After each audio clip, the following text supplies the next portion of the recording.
light pollution. We're on YouTube now. Oh, okay. Keep it at least NC 17 rated. Correct. And we'll start in 3.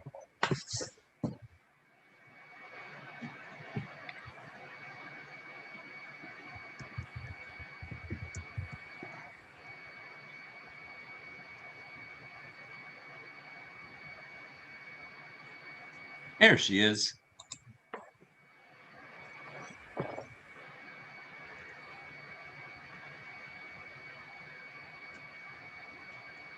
Hello, Liz. Long time no see. Hi, it's great to see you. Good to see you.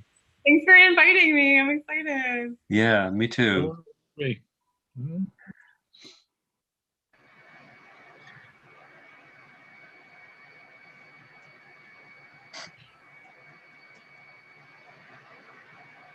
I'm trying to figure out where that vacuum cleaner is coming from.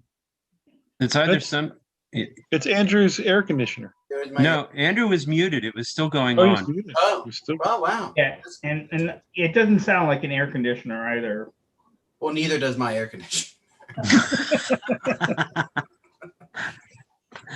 Sometimes I wonder if something's living inside of it. I once had a hard drive go on my workstation while I was meeting with a client, and it literally sounded like a squirrel was trying to get out of my computer. It was the scariest sound I've ever heard emanating from a computer. Well, it's important to note that squirrels, or actually mice in this case, can get into computers. Yeah, I know. And I know. do you remember in the way back when, this is like the 80s, the IBM one, the original IBM? Well, my friend Ken Weiss had one of those maybe like late 80s. It was on his table and it was next to his bird cage with his parrot. And then one day it lights on fire. And so he puts it out, and it turns out that mice had been taking seeds from the bird cage into the computer, and it was packed solid. It wasn't like a few little bit. It was packed solid, except of course for the mouse tunnel. Right. Needless Well, to say, he doesn't do that anymore. We have a transformer behind the house that a squirrel decided one winter that it wanted to live inside, and it blew out the whole neighborhood. They're notorious for doing that to SEPTA too, blowing out transformers. Well, I see it's 7:30, so we will get started. And I want to welcome everybody. Welcome to what may be our very last full virtual meeting, because we will in July we will meet in person at Fort Washington National Park, and in August we will probably dispense with the meeting because we would be conflicting with Alcon. And then we'll see where we are in September. We may find ourselves back at Radnor with a quasi-virtual and real life meeting. We'll see how that goes. So welcome, everyone. I'm about to put into the chat a link from Miral. It's a survey that they want amateur astronomers to complete about constellations of satellites. I just put it in the chat. I'm sure none of you, while observing or photographing the sky, have encountered anything like these constellations of satellites much. What was it, last week that we had airplanes, satellites? Dick Steinberg posted a couple pictures. I know others have.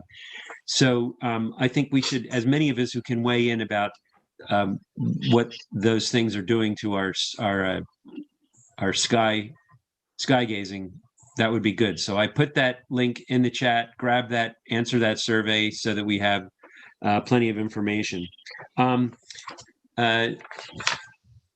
Brian could not make it tonight. We do have, however, 5 new members, none of whom I see but hopefully some will come online. The new members are Jeff Miller, Jeffrey Ferguson, Winston Gibson, Arthur Huppert, and Brian Wojciechowski. I'm glad he's not on to correct how I pronounced his last name. Arthur Huppert, Arthur actually lives around the corner from me, and on June 10th, at the partial eclipse, I was sitting there with my eclipse glasses on, and he sort of snuck up behind me where I was observing, and then we started chatting. And he didn't know there were local astronomy clubs. And I said, oh, yeah, I told him all about DVAA, and he joined. So sorry he's not on the meeting, but glad to see we've got 5 new members. And with that, I'm going to pass it right on to Lewis for the treasurer's report. Sure. We're in healthy perspective, and I am very pleased to say we're at 183 members, which I believe is a record since about the 90s, right? It's certainly a record since I've been in the club in 2006. And so good on us. And Yeah, for sure. Keep the good work coming. As always, if you have any questions about things, I'm going to somewhere around October, I'll start bugging you to re-up, but right now we're all golden, and keeps those cards and letters coming. And very importantly, if anyone has questions with the website, I'm your guy, but even better, there's a support button on the website that gets you to a real live human. If you have any questions what to do, and for all the people who are contributing to the website, wow, it just gets better and better every day. Great, thank you. Janet, I know you had an outreach report. Yes, it's not so much on outreach. We have one event tomorrow, but that's at Radnor, the backyard camping. That's all set. We're staffed for that. We don't have any outreach events in July, but I do want to talk about our next regular monthly meeting, which is going to be irregular because it will be in person and in Fort Washington State Park, as Harold mentioned. The theme of this is a bit about getting deeper into astronomy. So we won't have a speaker. We'll have a series of exhibits by the DVAA experts on interesting topics. We're going to have one on telescopes, one on solar observing, one on the Astronomical League and the NASA Night Sky Network, astrophotography, light pollution, astronomy apps. So there are lots of topics. You can circulate among the exhibits and go to whatever interests you. And as I said, the theme is getting a little deeper. So finding out about something that you might not know about. And we have, you were talking about the number of members, 63 of those members, I looked, joined since our last in-person meeting. So we've never met these 63 people, and they've not met each other, and they've not met the regular member or the older members. So I think that the in-person meeting will be a really great opportunity for everyone to see each other and for the new members to learn a little more about what DVAA is all about. Now, we are going to have refreshments since we can do it outside. We are also, the astronomy fair with all the exhibits will be between 6:30 and 8:30. And then from 8:30 to 10:30, we'll actually have observing. Now, it's not going to be a dark sky night with a lot of moon, and it's not that dark at the park, but we will have the ability for people to set up telescopes, and especially people who would like some help with their telescopes. So bring your telescope, set it up, and there will be someone there to help you figure out whatever it is that's puzzling you. And lastly, before the meeting, the women of DVAA are going to have a pre-meeting pizza. So pizza's free. Come and join us if you'd like to meet some of the women of the club. If you're female and you'd like to meet some of the women in the club. And I'll be happy to answer any questions if anybody has any. Thank you, Janet. And I think you said you would like to get a couple of members to bring. You need more telescopes for that meeting. No, we don't need more well, I think it's fine just if we set up a telescope or two, but what I'm thinking is that people might set up telescopes if they need help. I mean, anybody's welcome to bring a telescope, that's clear. It's just not going to be a great dark sky night. Right. Right. All right. Great. If you need anybody else, just post it, send us an email, and we'll try and get more bodies to help you out. Okay. Excellent. Looking forward to that meeting in person. Yeah, That I think a lot of us are. for sure. Andrew, you have an observing report. I do. Let me share my screen here. All right. Can everyone see that? Yep. Yes, sir. Great. So I turned off my air conditioning, but just as I did that, my dog decided to go to town on a bone. So if you hear that, I apologize. This will be fixed by a great in-person meeting next time. I'll get to see if you guys are still out there and not just recordings. So that'll be fun. For all you new people out there, my name is Andrew. I'm the observing chair for the DVAA, and this is the observing report for June 2021. And this time I wanted to talk about the Astronomical League, and it's timely that we're mentioning the August meeting and Alcon. So for those of you who don't know what Alcon is, I'll give a little talk about it. But I've mentioned a lot about like the observing programs and things before. And I didn't really want to go too much into them, although I'll list a few at the end. But I just wanted to say, like, what is the Astronomical League? You know, they're kind of the parent organization of all amateur astronomer clubs. And I just wanted to go over like what they are, the benefits of it, and some of the cool like awards and things that you can get from being a member.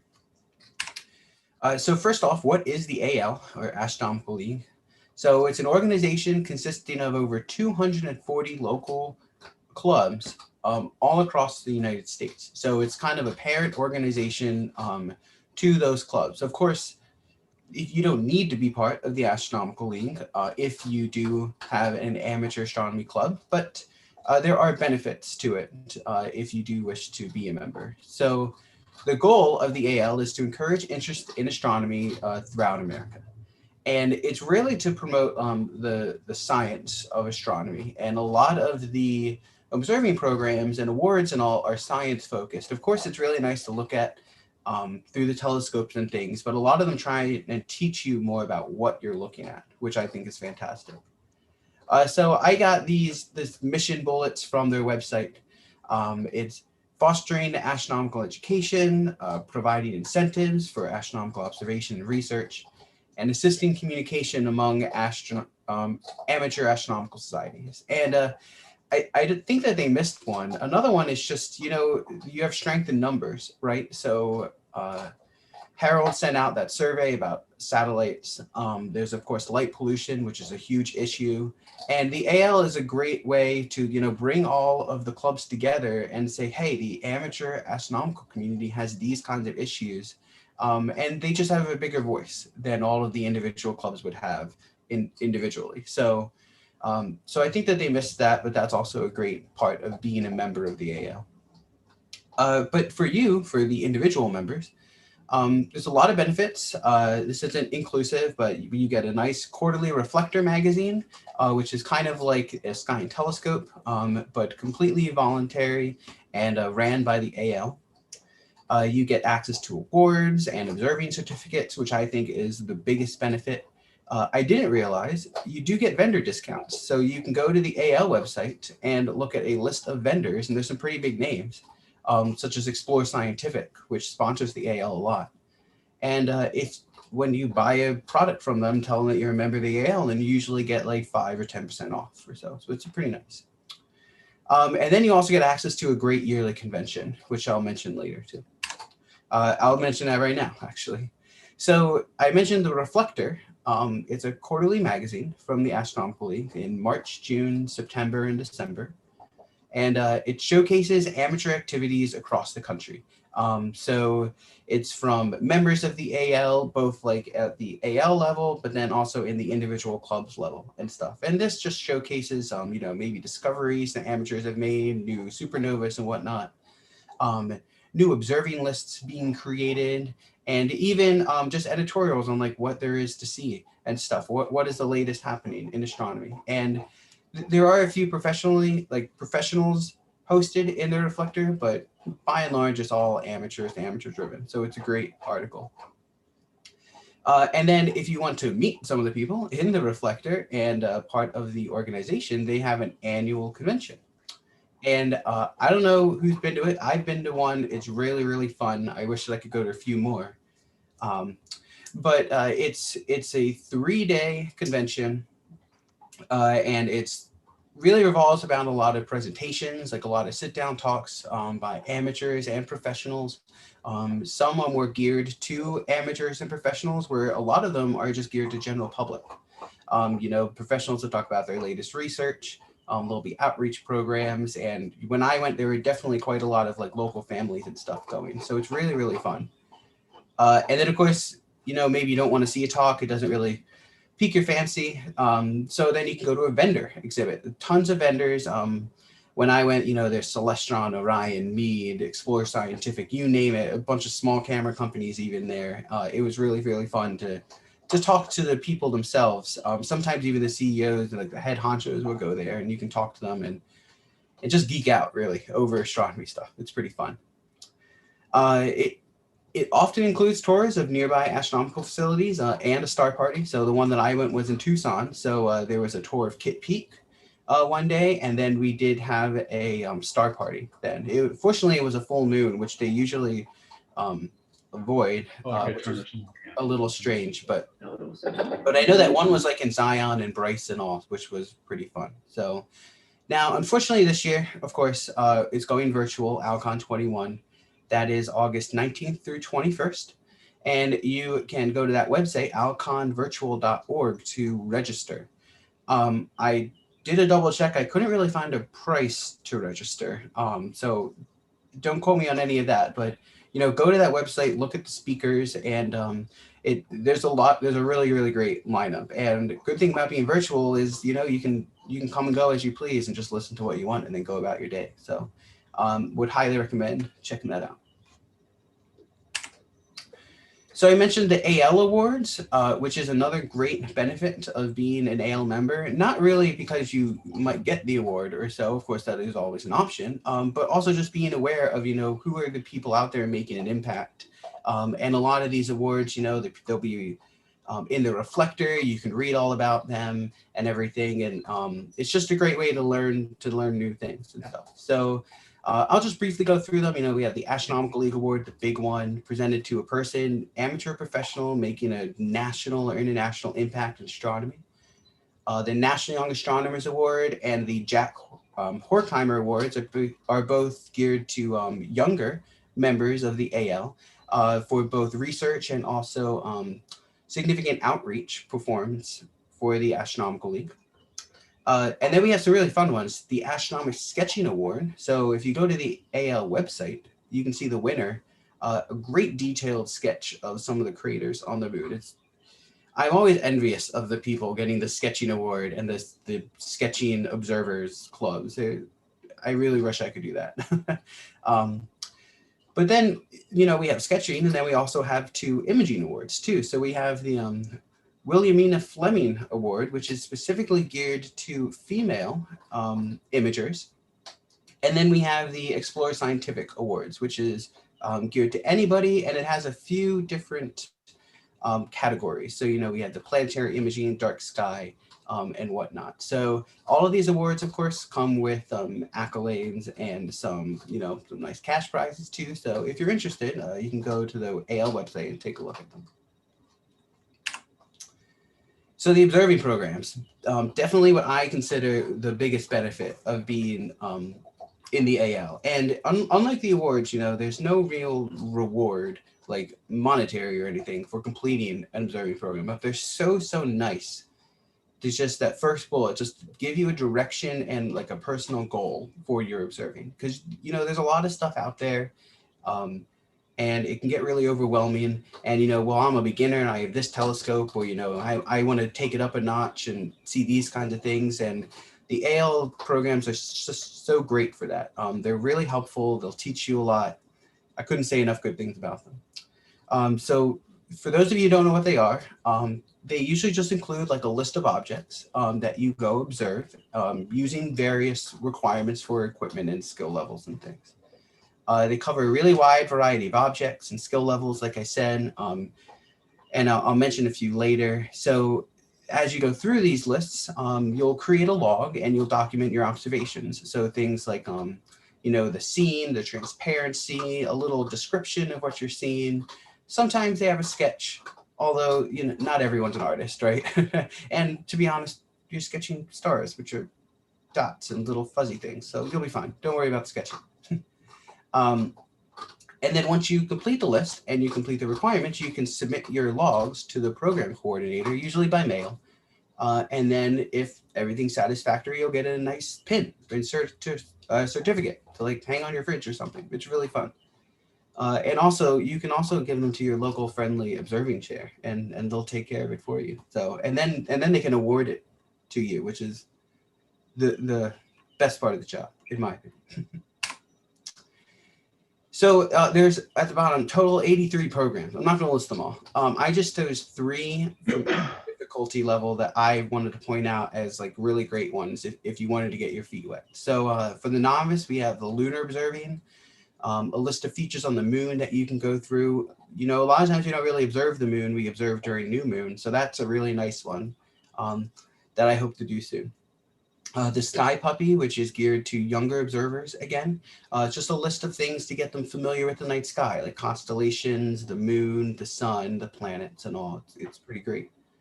And then Tune a View, which is really fun. It's just a list of 100 objects that can be seen in the same field of view. And this is a novice one because you don't really need that high power scope or anything. A lot of them can be done in binoculars even. So it's pretty approachable. For intermediate, we have, you know, the classics really, the double stars, 100 double stars, you know, either the globular clusters, open clusters, planetary nebula. Each are individual programs geared to one specific kind of object. And when you sign up for these, you'll get a book. And at a small price, but it's really worth it because the book goes through all the characteristics of things, the classification of items, how each one's formed and everything, how it's linked to star formation and all. They're really great too. And then we have the Messier program, which I feel like, you know, you're not a real observer until you do Messier. That's not true, but it is kind of a rite of passage, right? So you will observe all 70 or 110 objects recorded by Messier when he was looking for comets, things that weren't common. So it's really a lot of fun. And then for the advanced ones, there's a few of them. The Flat Galaxy program, looking at a bunch of edge-on galaxies, bright and dark nebula, so emission nebula or dark nebulas. And then if Messier didn't get you tired, you can go through the Herschel 400 or the Herschel 2, which is another 400 dark sky objects. So I encourage you to go to the AL website and look at all of them. I'm sure if you don't think any of these look interesting, I'm sure there's one of the 83 that you'll want to do. So, and then I just wanted to give a little snippet of a few of the pins here, the variable binoculars. I didn't mention the binoculars. But that's not because I had limited space. Binocular programs are really, really great, really approachable. The Skechers one, again, I envy that one. I wish I could do that. We have the double star, sun spotters, which is fun, Herschel 400 and the globular cluster over there going clockwise. So again, I really like it. And I think that's all I had. But yeah, the AL is a great organization. We don't always think of it, but if you are a member of the DVAA, you are a member of the Astronomical League, and there are more benefits to you that you might not know about. So definitely go check them out. And that's all I got.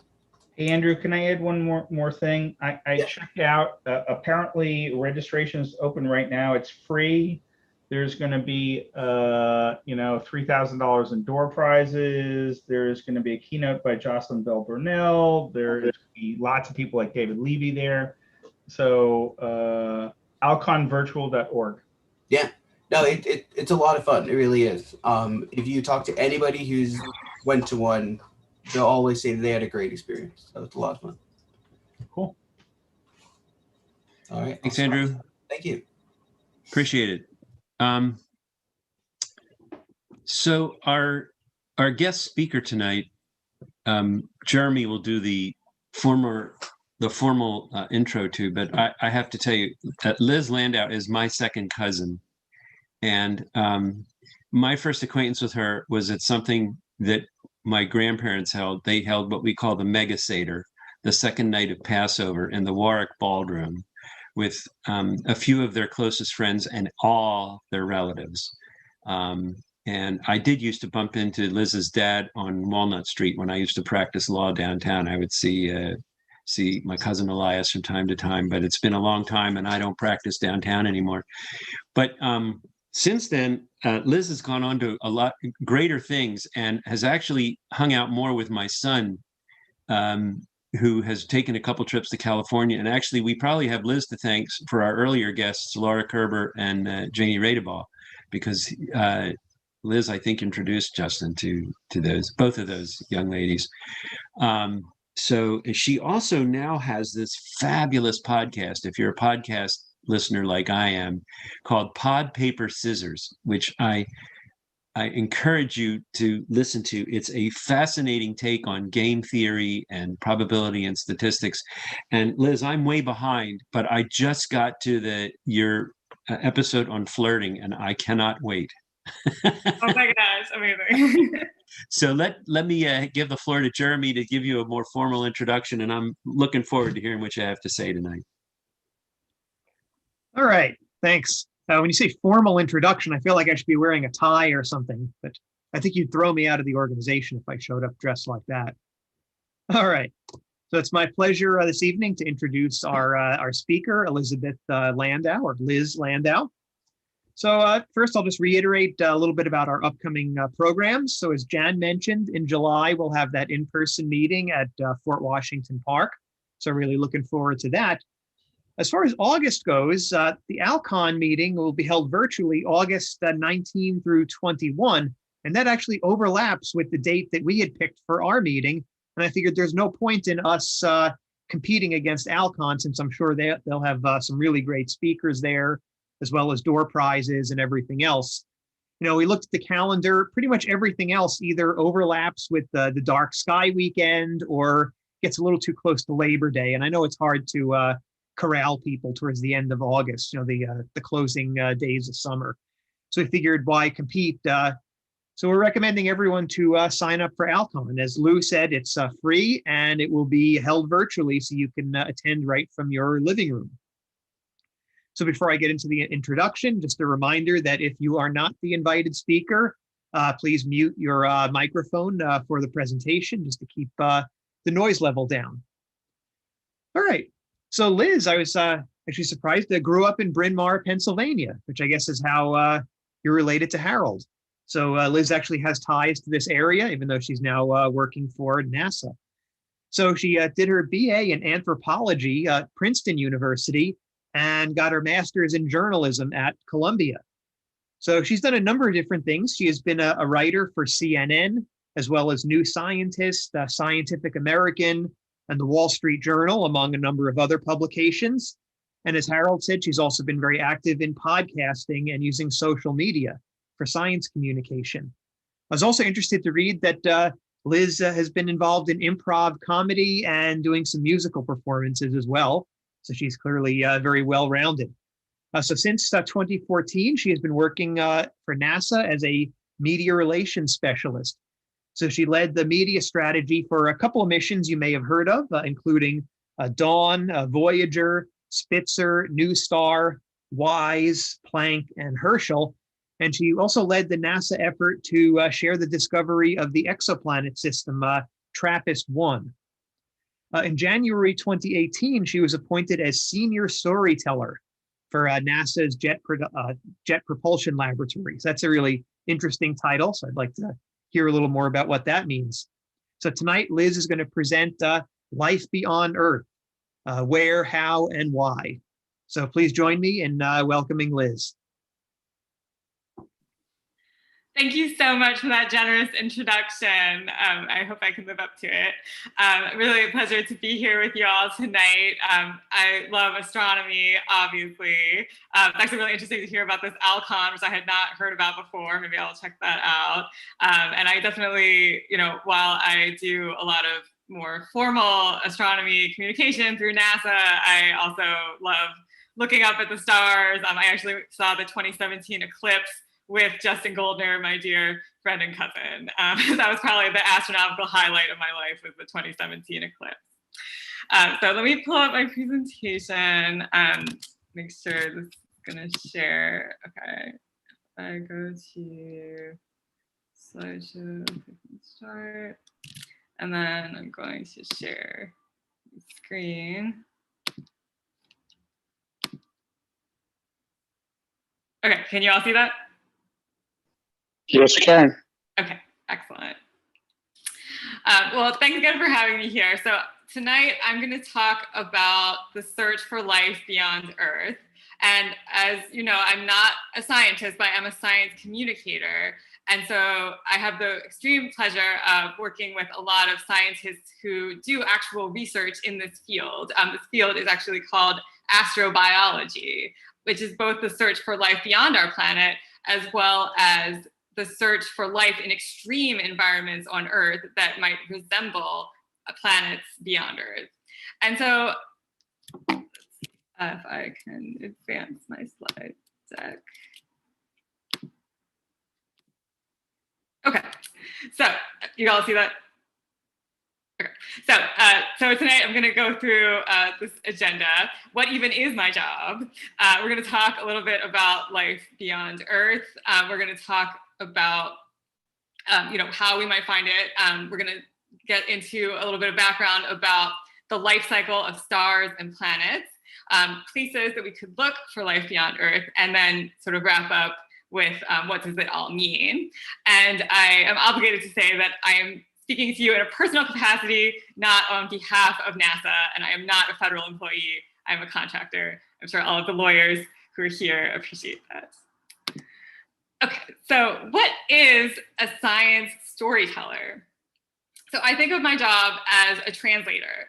I am talking to scientists and engineers about data that look like what you see on the top here. And from this plot, which doesn't mean anything to most people in the world, we come up with some way to translate it into something that people can understand. And I will come back to this later in my talk, but what you're seeing right now is the TRAPPIST-1 exoplanet system that Jeremy alluded to earlier. 7 Earth-sized planets about 41 light years away.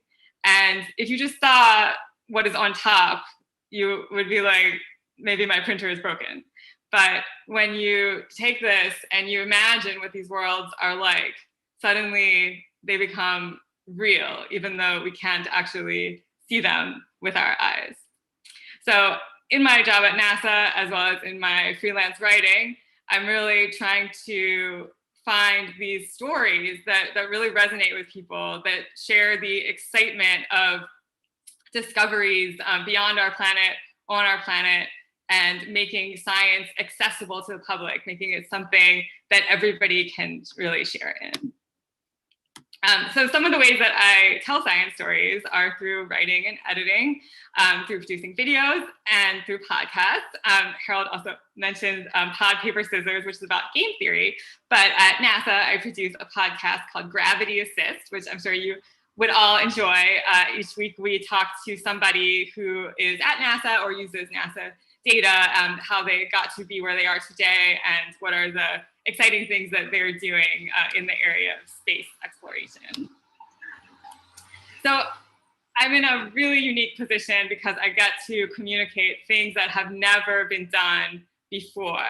When I was at CNN, I covered the landing of the Curiosity rover in 2012, which was really the first time that we had landed something this big on Mars. It required a very complicated set of technologies and maneuvers that we call the 7 minutes of terror. This is actually also how we landed the Perseverance rover just in February of this year. And then most recently, not only did we land Perseverance, Perseverance had on board a helicopter. That helicopter is now the very first helicopter to make a powered flight on another planet. This happened in April. It has been making flights ever since. This is so exciting. And I'm so thrilled to be able to work with teams to communicate these kinds of things through social media, through website articles, podcasts, etc. But of course, the greatest discovery of all would be if it really were the aliens. And it is interesting that we don't use the A word at NASA. We never say alien. We very more precisely say the search for life beyond Earth, or extraterrestrial is a more technical term. And it's very interesting that I'm talking to you tonight because, as some of you may have seen in the news just today, actually the Pentagon has released a report about unidentified aerial phenomena, the first time that the government has released such a report. I've not actually read this report. However, from what I understand, it does not have aliens in it. But it is very interesting to think about the fact that there are things that cannot be explained and that we need more data about. The more data that we have, the more that we can explain things. And of course, if we have a lot of data, we still really need to interrogate it, and we have to be skeptical. We have to be extremely skeptical whenever there is a claim that there is extraterrestrial life, because it would be the greatest discovery of all. However, we can't be wrong about it. It would be terrible if we said that we found it and then, in fact, we did not. Actually, that did happen in the 90s with a Martian meteorite that was said to have microbes in it, fossils inside of it. Actually, it was said to be life from Mars, and then it was later disproven. So we definitely don't want to have anything like that happen again. It's better to interrogate, study, make more technologies, until you are absolutely certain that it is from beyond. And what I'm showing right here is actually something called a Oumuamua. It's a comet that came from another star system.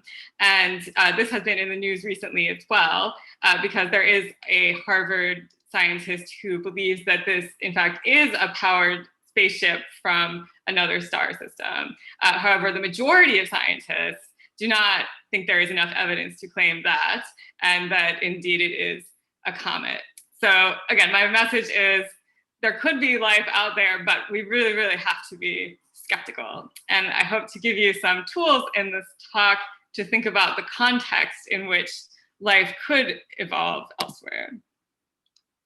And from a communicator's perspective, I want to tell you that we should be thinking now about how to communicate the idea of life beyond Earth, because we are living in truly a golden age in which there's so many powerful telescopes, both on the ground and in space, that have the capability of looking in ways that we never had before. We also have robotic spacecraft going to Mars, going to some other planetary bodies that have more capabilities than we ever have before. So while we have not found life from outside of Earth yet, it could be coming soon, certainly within our lifetimes, I hope. And because of data-driven skepticism, it may take a very long time for us to be able to really have proof. You could imagine that we could get another rock from Mars, especially because actually NASA is planning to bring samples back through its Mars Sample Return Program for the first time. And this would be really a breakthrough in terms of our ability to look inside Martian soil and ask this question, is there present or past life or evidence of it inside this soil. It could take decades to really answer that question, but it's worth the wait. And it's okay to not jump to conclusions. So do we know where and how to look for habitable worlds? This is the James Webb Space Telescope. It's actually launching later this year. It will be the most complex telescope ever, and it will, in fact, be looking at exoplanets in brand new ways, looking at the atmospheres to see if they have the building blocks of life and if they could be habitable. But we need a wide variety of tools and very powerful instruments to be able to really understand what's out there and what we are seeing. So to think about life elsewhere, the possibility of it, we need to understand the life cycle of planetary systems. And I'm going to show you some little videos that I worked on when I was at the Jet Propulsion Laboratory. And this is sort of the beginning of this journey of a planetary system. You might recognize this image. This is called the Pillars of Creation. It's actually an image from the Hubble Space Telescope. And what we're seeing are the clouds of gas and dust where stars are being born. And you can see that this process can take about 100,000 years. It's a very complicated and mysterious thing. It could be that actually there's a nearby exploding star, a supernova, that emits a shock wave. The shock wave hits the cloud and makes it collapse into a star. And this is another example of a stellar nursery where all of the little blue dots are basically baby stars. So the next step is sort of having this baby star get bigger, get brighter, and this disk around it is starting to heat up. This disk around it is actually where the planets are going to form. And you'll see this is a very hot, chaotic situation here. Jets are coming out of the star itself. The disk is being irradiated. And if we were to see a star at this stage of its life, it's very unlikely that we would be able to find habitable planets. So the childhood of a star like our sun, you have planets like this. They're very hot. They're still forming because there's so much material still from that disk. And that material is just bombarding other material. Each of the forming planets are basically just being hit by forming asteroids, forming planets. It's just this very chaotic situation. And again, this is not good for life. Even though this is how our solar system began, this is an era in which it's unlikely that life could be thriving. This is actually a real image from the European Southern Observatory of a very young star with planets around it. It's a really interesting and unique image, again, showing how chaotic this period really is. So when a solar system is sort of in its teenage years, you have planets in kind of an unstable orbital situation. You still have some debris around, but very importantly, in our own solar system, in this period between 10 million and a billion years, you have Jupiter, which is gigantic, just moving around in weird ways, as well as Saturn. They really changed the order of the planets, and they may have even kicked material into the sun. They might have even kicked a whole planet into the sun. When you think about the way that other solar systems are configured that we have found with space telescopes, in fact, there are so many solar systems out there where there are planets that orbit their stars in only a few days or even a day, whereas Mercury is way out, right, at like 88 days. So it could be that there was at least one planet between the sun and Mercury, and when Jupiter was moving around, it actually kicked it inside. It could have also kicked stuff out of the solar system entirely. That's how we got something like Oumuamua, that comet that I showed you before. It seems to have been gravitationally kicked out of its home solar system. And we also have areas of our solar system, such as the asteroid belt and the Kuiper belt, that are full of small objects that never came together to be planets. Basically, it was Jupiter's fault, right? Jupiter didn't let all of these objects come together. It actually kept slamming into each other, and they are just now these sort of debris belts. Pluto is actually out in the Kuiper belt, is one of many small icy bodies. And let's go to the next one. So right now, our solar system is actually middle-aged. Our sun is 4.6 billion years old, and our planets of our solar system are in these very stable orbits, right? We're not in danger of being kicked into the sun right now. You can see the variety of planets that we have, and it is really worth taking a moment to appreciate that even though all of these planets came from the same cloud, the same disk then around the star that we call our sun, they are so different from one another, right? Saturn is the only one with a lot of very visible rings, although some of the other ones have smaller rings. And again, Jupiter and Saturn are so much bigger than the other planets.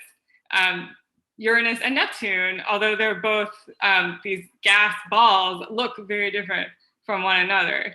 And of course, we have Earth and Mars, while in some sense similar, the outcome right now is very different. So it's very interesting to think about, especially as we think about looking for other planets that might be habitable like ours. So what's going to happen next to our solar system when our sun is kind of a senior citizen, when it's about 10 billion to 11 billion years old? It's going to be really puffy, right? This is called the red giant phase. It's going to puff up so much, it's actually going to swallow Mercury, Venus, and probably the Earth as well.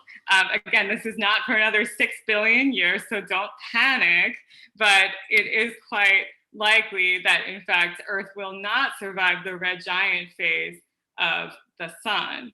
And some people have even thought about this in, a science fiction way or not, that, if humanity were to survive to that point, like, we really would have to live on another planet. We really would have to live on Mars or a moon of another planet or something if humanity would survive this red giant phase. And then at the end of the life of the sun, it's actually going to become a white dwarf. That means it's going to cast off its outer layers, and it will be much smaller than it is right now. Because it will have cast off so many layers, so much of its mass, it won't be as gravitationally attractive, and the planets that are surviving will actually be moving out. The alternative scenario is what you see here. This is what you probably think of as the end of the life of a star, a supernova. In fact, our sun is not massive enough to go supernova. So we're not in danger of a supernova. You would have to have a star that's much, much more massive than the sun for that to happen. So having said all of that, how lucky are we to be alive right now, right? That we are at this moment in the 4.6 billion year history of our planet, of our sun. If we were here earlier, our planet would not have been very habitable. If we were here later, much, much later, it would not be a pretty place to be either. So it's very interesting to think about, this real sweet spot that humanity has developed in when we think about the life cycle of stars and planets. And we're also at a very specific distance from our sun, right? Obviously, Mercury is too close to the sun to have developed life. It's just too hot. But again, Earth is in this very sweet spot. And so when astronomers are thinking about planets around other stars, the exoplanets, where life could potentially develop, they think about what kinds of conditions would we need. Well, we only have our Earth as a model for that. So we think about like, what is the average temperature of Earth? How much solar radiation do we receive? What is the density of Earth? These kinds of factors. And then we see if we could find those kinds of things out around another star. And Earth, again, I want to really impart, is a laboratory for thinking about life beyond Earth. When I see headlines like this, strange Antarctic bacteria that live off of air alone, like, oh my God, right? If we have bacteria that don't even need to eat anything except for our air, maybe they could survive in an extreme environment like Venus, right? Again, we have not found life on Venus, although there are some very exciting missions to Venus that are coming up in the coming decades, both from NASA and from the European Space Agency. But these are very tantalizing clues to the fact that life as we know it can really survive under very dire circumstances. So if we were to look for life in our solar system, let's talk about some of the places that are the most likely candidates. So Mars, while it seems like we're always sending things to Mars, like we really have only scratched the surface, literally. We have many spacecraft that have orbited Mars and taken beautiful images like this, but you really need to get up close and personal. And when we do get up close and personal, we're seeing some very interesting things. For example, these spikes in methane, right? Methane is a gas that is associated with life, although it's not determinative of life. However, scientists still cannot quite explain why during some periods, Mars seems to have these spikes in methane. Also, we seem to find water all the time, like these rocks that have clearly been shaped by water. We know that Mars had a global ocean billions of years ago and an atmosphere. Mars was once a blue planet, just like the Earth. This is what has been learned from sending so many robotic spacecraft there. We also know there is probably water beneath the surface of Mars. And we have seen these very interesting briny features called reoccurring slope lineae. These are, for some reason, seasonal liquid flows. These are still subjects of investigation. And again, we do not know, if there's anything inside of them, but they are tantalizing clues for things that we could investigate later. Something that is a little bit less well-known is Europa. Europa is a moon of Jupiter. It is icy. It has these cracks on it. It is being pummeled by radiation from Jupiter, and the gravity of Jupiter is making it flex all the time. If you were standing on the surface of Europa, a scientist once told me, you would actually rise and fall over the course of a day, which is just like mind-blowing, right? So that's why you see all these fractures. But what we have learned from spacecraft data is that there is apparently an ocean underneath the ice shell of Europa. And we know from Earth that we are looking for water as a proxy for where life might be, even though we have also seen from some of these like bacteria that sometimes life doesn't even need water. But this is why Europa, because of its under ice ocean, is a very interesting target to look for possible signatures of life. And NASA is sending a mission there called the Europa Clipper mission in the mid-2020s to do some orbits, some very close flybys of Europa, and really take some really amazing images and data to to try to get closer to the answer of if Europa might have life. Another moon that is of Saturn this time that's very interesting for the search for life is Enceladus. Enceladus is actually smaller than Earth's moon. It's this very small ice ball, and it might not look like much, but when the Cassini spacecraft got close, it took this incredible image and many others showing water spewing out into space, this plume that again tells us there must be water underneath the ice shell. There is not currently a mission planned to Enceladus, but this is another very interesting planetary body that we should be thinking about when we could think about where there might be life outside of Earth. And I will also talk a little bit about Titan. Titan, again, just at first glance, doesn't look like much, although this image from Cassini is really amazing. What you're seeing, the horizontal lines are actually the rings of Saturn, and the small gray ball is Dione, which is another moon of Saturn. But Titan itself is this, ball of haze. And when we look very close, actually we see that Titan is full of lakes, which is very surprising. Lakes that are not made of water, but are made of liquid hydrocarbons like methane and ethane, pardon me. And this is actually the only example of a planetary body beyond Earth where a liquid flows on the surface. And while it's not water, astrobiologists are very interested in the question of if there could be a form of life that uses liquid hydrocarbon the way that Earth-based life uses water. This is still an open question, but a very interesting avenue of inquiry. And there are many scientists looking into it. We're also very excited about NASA's Dragonfly mission to Titan, which is a octocopter.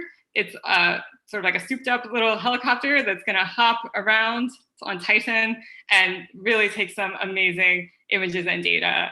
So very excited about that as well. So there are a lot of different kinds of planets and stars when we get outside of our solar system. I'm actually wearing this image that's on the screen here. I like to wear my space dress when I give talks, but I love this image because it really does evoke that stars and planets come in many sizes, and we have also found so many of them and in such a great proportion that we know from the Kepler spacecraft that there are more planets than stars in our galaxy. We already knew that there were billions and billions of stars, and there are twice as many planets. So just an unimaginable number of planets yet to be discovered, but also to be seen up close. And we have confirmed through telescopes more than 4,400 as of today. So I want to return to TRAPPIST-1, which is one of the most exciting things that I've worked on as a NASA press officer. This is basically data showing the dip in starlight when these planets pass by their star. Their star is less than 10% the size of the sun, so it's very small and very faint. And all of these 7 Earth-sized planets would fit inside the orbit of Mercury. So they're really huddled close to their star.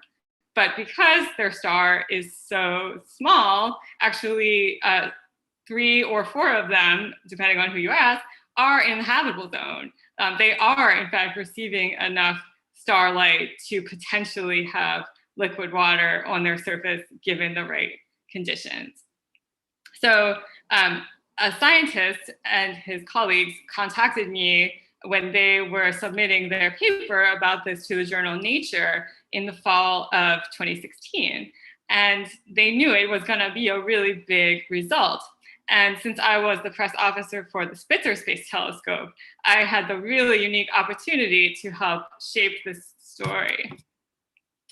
And I actually sat next to two of our visualization specialists who were able to talk to the scientists and think about what this really means, this data plot, you know, given what we know about these planets, which is in fact very little, what might they look like? And so they came up with this vision of the 7 planets, which again, kind of like our solar system, each one of them is unique, even though they all came originally from the same cloud of gas and dust.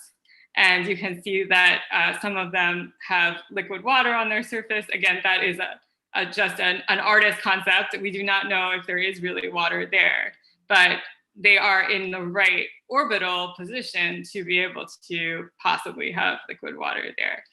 This really captured the imagination of a lot of people. This was actually on the cover of the New York Times when it came out.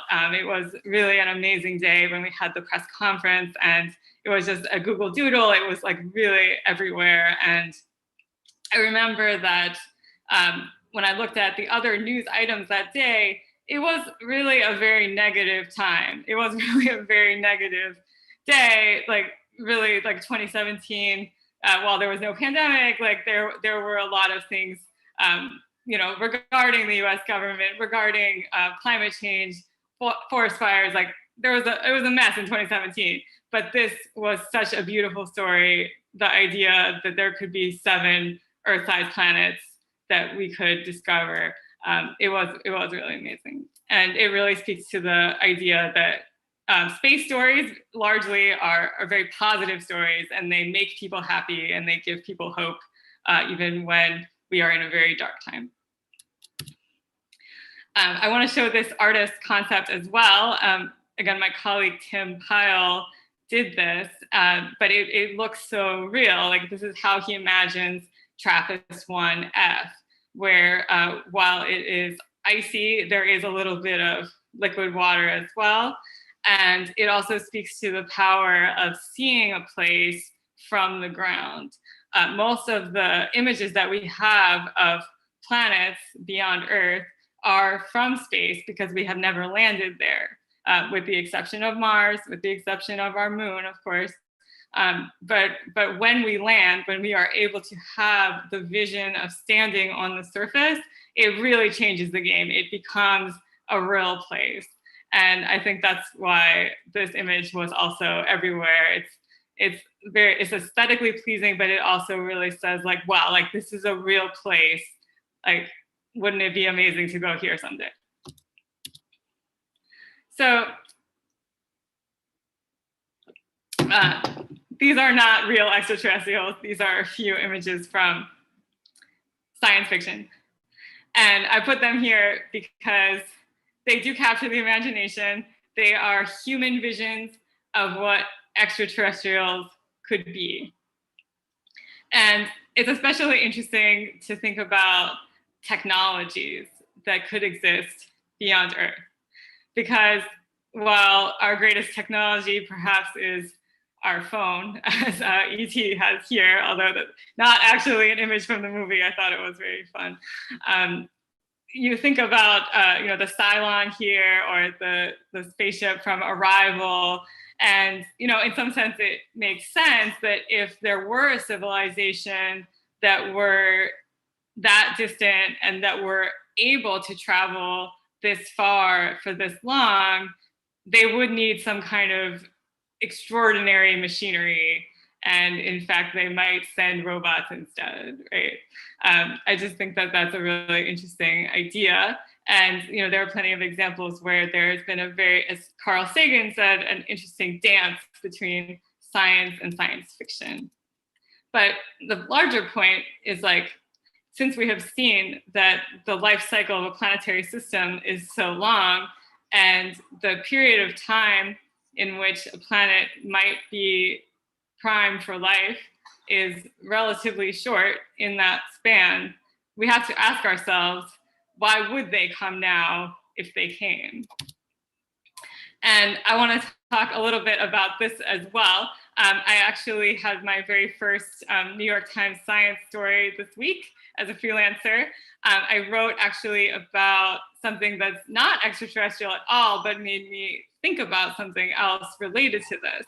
So I wrote about this technology in which researchers were able to genetically engineer bacteria to actually glow, as in this image, in the presence of the chemical associated with landmines, with TNT.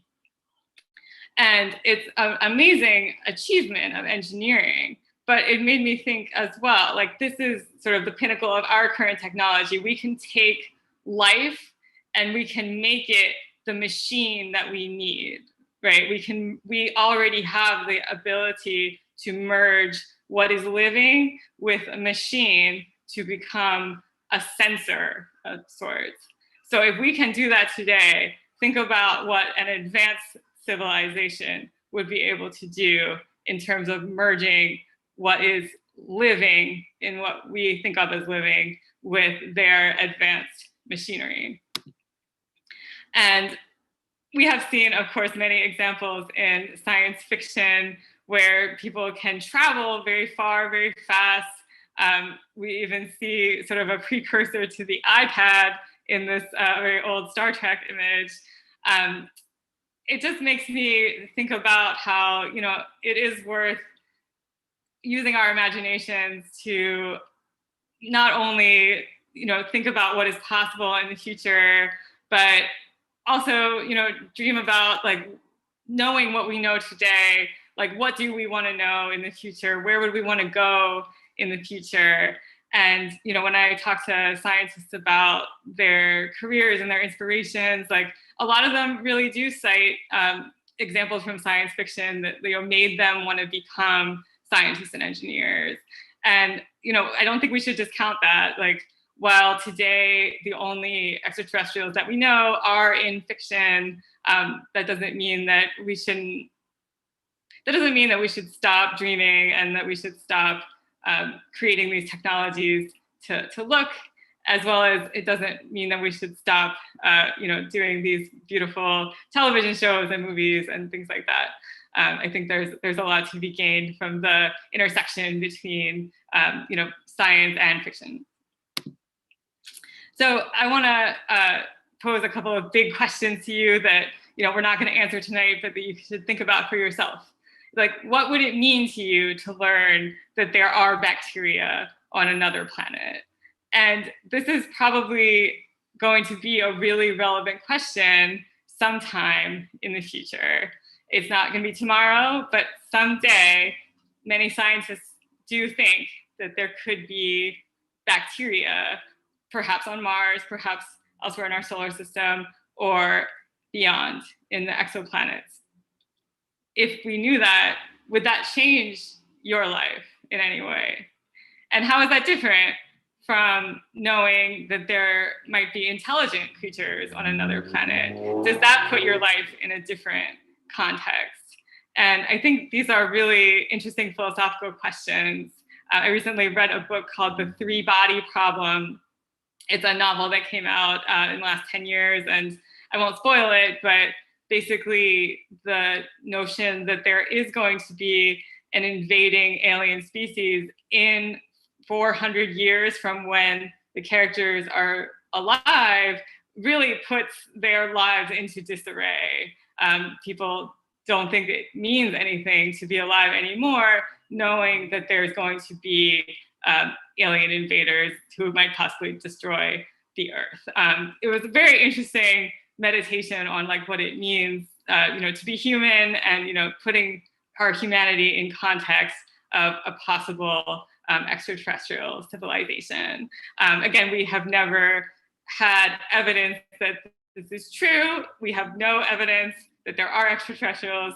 However, it's interesting to think about philosophically. And I kind of want to end on this. This is the Voyager spacecraft. There are actually two of them. They have been traveling for more than 40 years. They actually launched in 1977. Super impressive. there are very few computers that people still use that are, 43 years old, but the Voyagers still send back data every single day. And they are actually carrying with them the Golden Record. Each one has a copy of Golden Record. This is something that Carl Sagan and his team came up with, where it's a record that contains the sights and sounds of Earth. And he and his team basically compiled, all of these different greetings in different languages, different songs, images of different kinds of life on Earth and people, and they put it all together on a record. The cover actually contains instructions for playing the record, although who knows? I don't know. I would be able to figure this out if I just caught it, right? But the idea is that we are sending out this message into the cosmos that we are here, and because it probably won't be found in our lifetimes, or might never be found, it's in a way just saying we were here. The Voyagers are likely to be traveling for thousands and thousands of years. They literally may outlast humanity itself. And that's also amazing to think about, that the sort of the last remnant of the human species is possibly this golden record on these spacecraft. So while it's not an active signal, we're not broadcasting like, hey, come find us, we are also in a way sending out this symbol of peace, this symbol of, we just wanted you to know that we were here. So I'm happy to take questions, and here's some contact info, and thank you so much.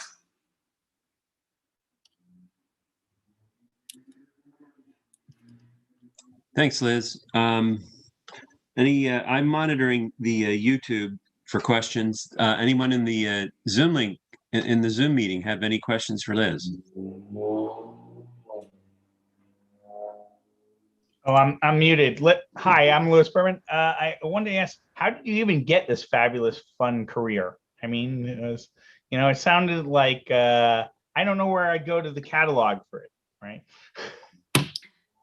Oh, I really appreciate you asking that. So I've always wanted to be a writer. And when I was an undergraduate at Princeton, I took this amazing class. It was actually called Life on Mars, or Maybe Not. It was taught by Mike Lemonick, who is an acclaimed science writer, and Ed Turner, who is an astrophysicist. And it was a freshman seminar all about sort of how science is portrayed in the media. And before that class, I really didn't know that the job of a science writer or communicator or anything even existed. But that class really convinced me wow, this is amazing. This is what I want to do. And it really appealed to me because I've always been interested in science. Even from childhood, I loved astronomy, everything. But I also didn't really want a research career. And so I really pursued this other kind of path where I was doing a lot of journalism. I got a master's in journalism. I became a writer at CNN.com in Atlanta in 2007. And yeah, I just really continued forging this path. And I've just been really lucky. I've had amazing mentors. And this job opened up at NASA Jet Propulsion Laboratory in 2014. It was a huge change for me. I moved from Atlanta to Los Angeles, but it ended up being great. And then most recently, I've moved to Washington, D.C., where I continue to work for NASA, but at NASA headquarters. Thank you. Liz, you ask, your second question is, what would it mean to us, or what would we think if there were actually intelligent life out there? In all the science fiction movies I've ever seen, the government's response is, they're a threat, we must kill them. And, sort of the ET model. I think that's fiction's take. And I know you're not officially speaking for NASA. What's NASA's real take on what if there's intelligent life out there? What's their attitude about it? I can't really speak for them. And, I think it's not really something that is spoken about that much, to be honest with you. Like, we also, think about what's called techno-signatures, which is like, could we detect, so if the extraterrestrials would be watching television, like, could we detect some kind of radio signal? Or pollution. Or pollution. Sorry, pollution. Actually, there was some really interesting research out of NASA last year, actually, that pollution would be a really great indicator of a planet that is inhabited. So yeah, like, these are some of the things that I've heard about and read about. Yeah. But no one is saying we got to go get them. So, yeah.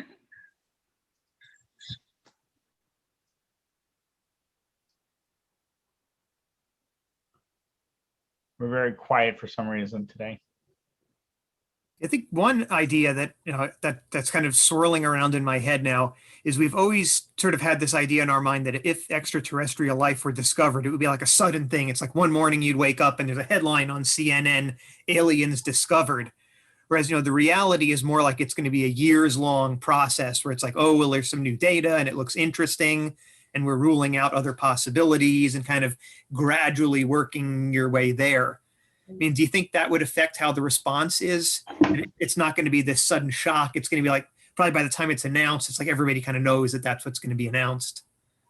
Absolutely. No, that's such an interesting point. And, it makes me think back to kind of how water on Mars has been covered and announced. Like, we've found evidence of water on Mars like so many times, but it, keeps coming up as, headlines in the media and everything. And it's because, these different rovers and landers, like, they find different lines of evidence that water was there. And like, I keep coming back to the idea of like extraordinary claims require extraordinary evidence. Like, scientists have to be the ultimate skeptics. They're there to interrogate what is found with the sharpest tools that they have, and they are going to try to keep inventing more tools to make absolutely certain that this is what it is. So absolutely, I anticipate that if there were something that were found, it would be something that would just keep coming up again and again and again, until the scientists would be really, really sure that that's what it is. Unless it like said hello or something, again, it's most likely to be bacteria. And actually this brings up another interesting point. If we were to find bacteria on a sample from Mars, we have to be absolutely certain that it wasn't from Earth, right? That it didn't come from the lab in which it was being studied, and that it didn't come from a spacecraft that brought it back, right? That bacteria from Earth didn't hitch a ride. And this whole area is actually called planetary protection. We have a planetary protection officer at NASA and a very rigorous program to make sure our spacecraft are very clean so that we don't actually contaminate other worlds. But it would definitely be an argument that we have to know that if we were to find extraterrestrial bacteria, that it was not actually Earth bacteria. I remember when they were recruiting the planetary protection officer, because even that made the news. Oh, yeah. That's got to be the coolest job title ever. I was going to apply, but I didn't think I qualified. Oh, cool. Yeah. Well, it's a cool job title as long as you don't have to make good on it, right? Right. But very scary. there's been some comments about the tardigrades that sort of hitched a ride on the shuttle, and they were fine on the outside, and not the shuttle, the space station. Tardigrades on the outside of the space station, and they were fine. Yeah, tardigrades are incredible, and like I love tardigrades. I can't get enough of them.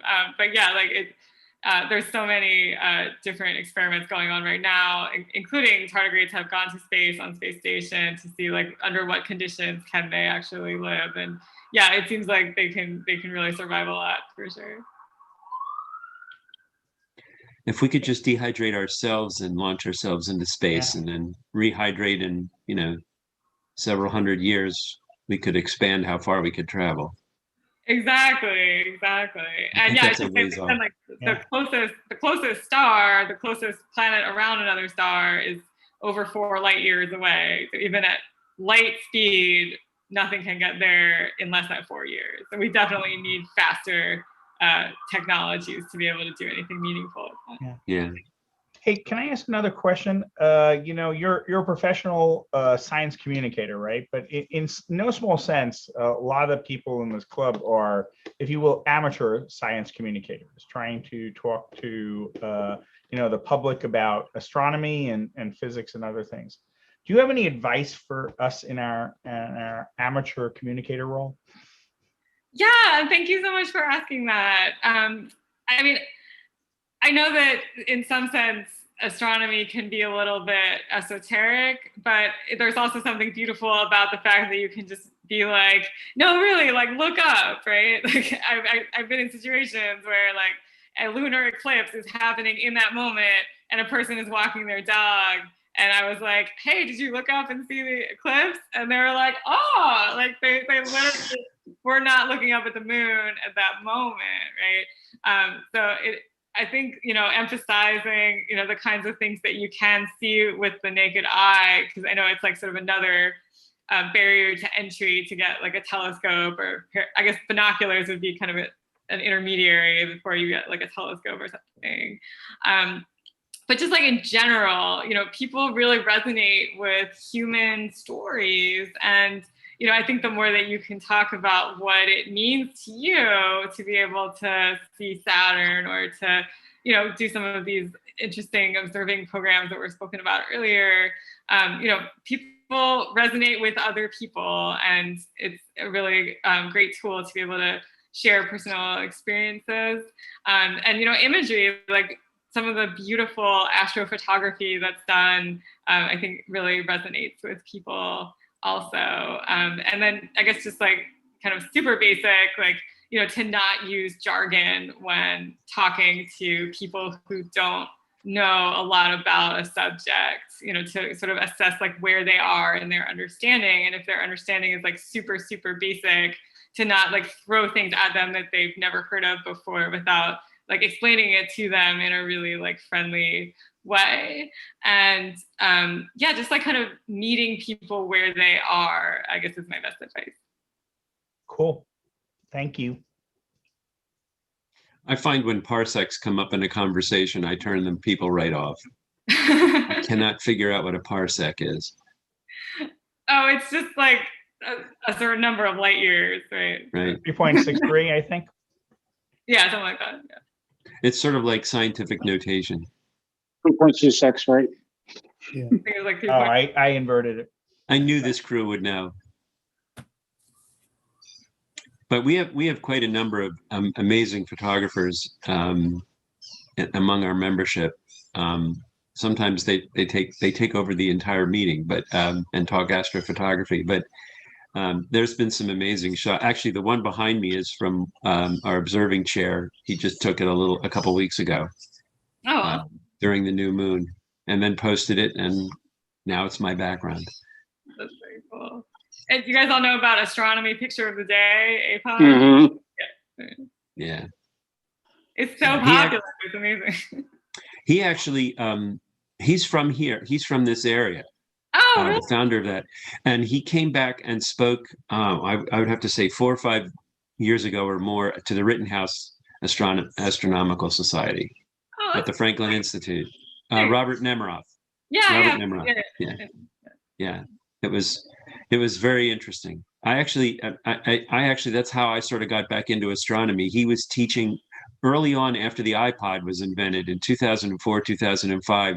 Apple started on online courses, Apple University, and you could take classes. And he taught an introduction to astronomy that I watched on my iPod, and it was all from the astronomy picture, the photo of the day.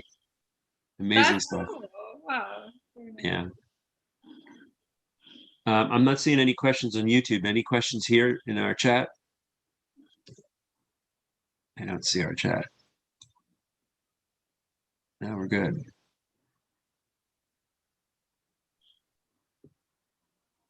Well, Liz, it's been wonderful to see you It's great. at last, after hearing about you all this time from Justin. I was fascinated by what you showed us, and I'm still thinking. I think the rest of my weekend I'm going to be contemplating what happens when we find out that there. I don't have any problems. If they say there's bacteria elsewhere, it wouldn't surprise me in the slightest bit. But I also don't think it would be intimidating, like if they found proof of intelligent life elsewhere. That might. I guess the only thing for me it would do is it would throw a real monkey wrench into certain fundamentalist faiths. Yeah. Well, read The Three Body Problem.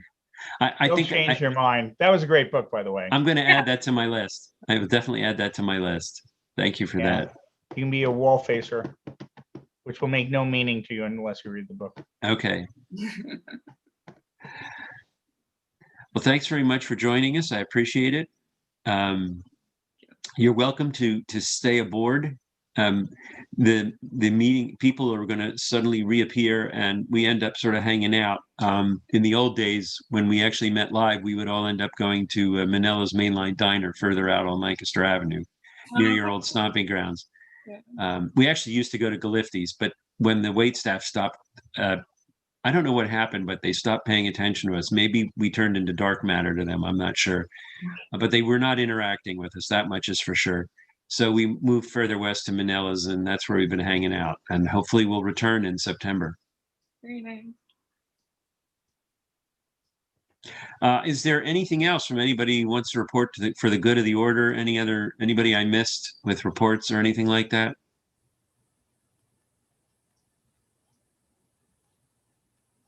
I thought Lou was going to say something. He almost materialized. But do you have anything about photography, Lou? Unmute yourself if you do.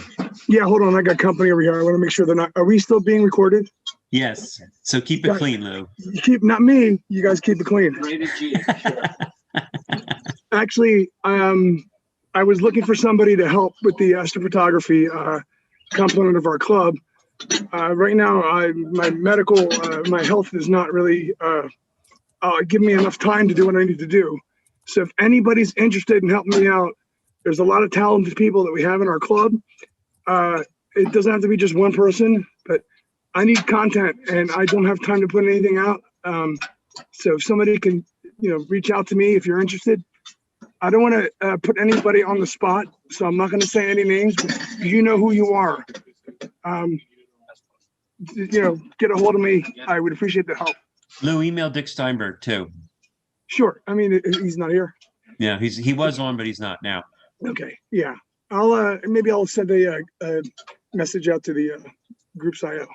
Yeah, and if you want, you can send it to Groups IO, but if you want it to go out officially from the club, let me know or send something to me and I'll send it out through through Club Express. Yeah. Through our host site. I've had the last 2 months have been a nightmare for me. I spent 27 out of the last 55 days in the hospital, and my problem's still not resolved. Probably don't want to wear a Phillies hat. No, well, fortunately today I'm feeling good, but that's because the medicine helps, but it doesn't last very long. So yeah, all right. I'm gonna need help. So we have a lot of talented people out there. Please don't hesitate to help. That way you can help yourselves too. All right. Thanks. Thank you. All right, folks, you can rematerialize. Everybody's video's off. Liz, I don't know. Maybe they just here we go. Here comes We're everybody. here. We're not hiding. There we go. We're very conscious